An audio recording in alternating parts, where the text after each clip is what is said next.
جریر بن عبداللہ نے بیان کیا کہ ہم نبی صلی اللہ علیہ وسلم کی خدمت میں حاضر تھے۔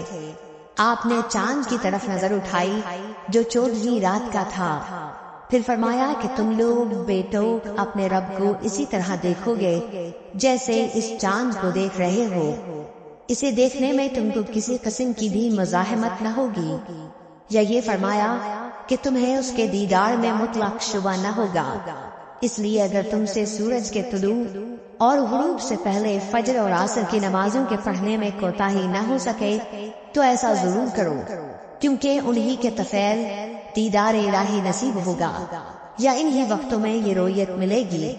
پھر آپ نے یہ آیت تلاوت فرمائی، پس اپنے رب کی حمد کی تسبیح پڑھ سورج کے نکلنے اور اس کے غروب ہونے سے پہلے۔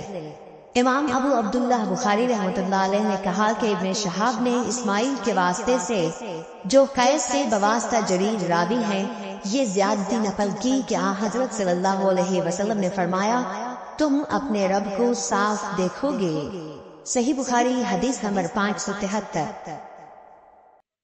ابو بکر بن ابی موسیٰ اشعری رضی اللہ تعالیٰ عنہ سے روایت ہے، انہوں نے اپنے باپ سے کہ نبی صلی اللہ علیہ وسلم نے فرمایا کہ جس نے ٹھنڈے وقت کی 2 نمازیں وقت پر پڑھی فجر اور عصر تو وہ جنت میں داخل ہوگا۔ ابن رجا نے کہا ہم سے حمام نے ابو جمرہ سے بیان کیا کہ ابو بکر بن عبداللہ بن قیس رضی اللہ تعالیٰ عنہ نے انہیں اس حدیث کی خبر دی۔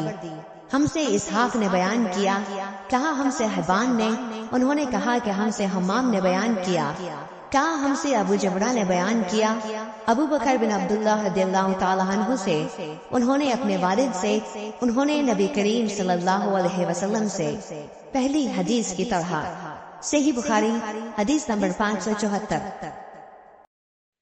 حمام نے یہ حدیث بیان کی قتادہ سے، انہوں نے انس رضی اللہ تعالیٰ عنہ سے کہ زید بن ثابت رضی اللہ تعالیٰ عنہ نے ان سے بیان کیا کہ ان لوگوں نے ایک مرتبہ نبی صلی اللہ علیہ وسلم کے ساتھ سحری کھائی، پھر نماز کے لیے کھڑے ہو گئے۔ میں نے دریافت کیا کہ ان دونوں کے درمیان کس قدر فاصلہ رہا ہوگا، فرمایا کہ جتنا 50 یا 60 آیت پڑھنے میں صرف ہوتا ہے اتنا فاصلہ تھا۔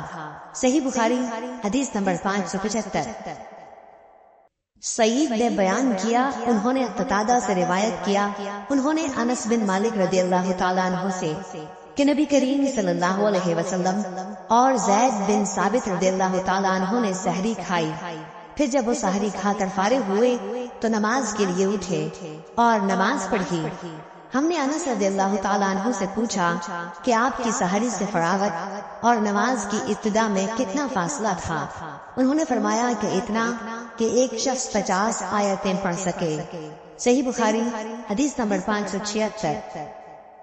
سہل بن سعد رضی اللہ تعالیٰ عنہ نے فرمایا کہ میں اپنے گھر سحری کھاتا، پھر نبی کریم صلی اللہ علیہ وسلم کے ساتھ نماز فجر پانے کے لیے مجھے جلدی کرنی پڑتی تھی۔ صحیح بخاری حدیث نمبر 577۔ حضرت عائشہ رضی اللہ تعالیٰ عنہا سے روایت ہے کہ مسلمان عورتیں رسول اللہ صلی اللہ علیہ وسلم کے ساتھ نماز فجر پڑھنے چادروں میں لپٹ کر آتی تھیں، پھر نماز سے فارغ ہو کر جب اپنے گھروں کو واپس ہوتی تو انہیں اندھیرے کی وجہ سے کوئی شخص پہچان نہیں سکتا تھا۔ صحیح بخاری حدیث نمبر 578۔ ابو ہریرہ رضی اللہ تعالیٰ عنہ سے روایت ہے کہ رسول اللہ صلی اللہ علیہ وسلم نے فرمایا کہ جس نے فجر کی 1 رکعت جماعت کے ساتھ سورج نکلنے سے پہلے پالی اس نے فجر کی نماز با جماعت کا ثواب پا لیا، اور جس نے عصر کی 1 رکعت جماعت کے ساتھ سورج ڈوبنے سے پہلے پالی اس نے عصر کی نماز با جماعت کا ثواب پا لیا۔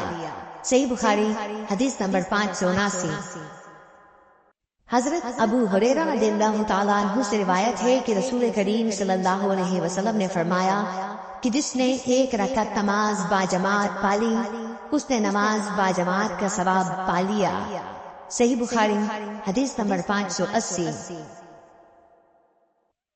ابو العالیہ رفیع نے ابن عباس رضی اللہ تعالیٰ عنہ سے فرمایا کہ میرے سامنے چند معتبر حضرات نے گواہی دی، جن میں سب سے زیادہ معتبر میرے نزدیک حضرت عمر رضی اللہ تعالیٰ عنہ تھے کہ نبی صلی اللہ علیہ وسلم نے فجر کی نماز کے بعد سورج بلند ہونے تک اور عصر کی نماز کے بعد سورج ڈوبنے تک نماز پڑھنے سے منع فرمایا۔ صحیح بخاری حدیث نمبر 581۔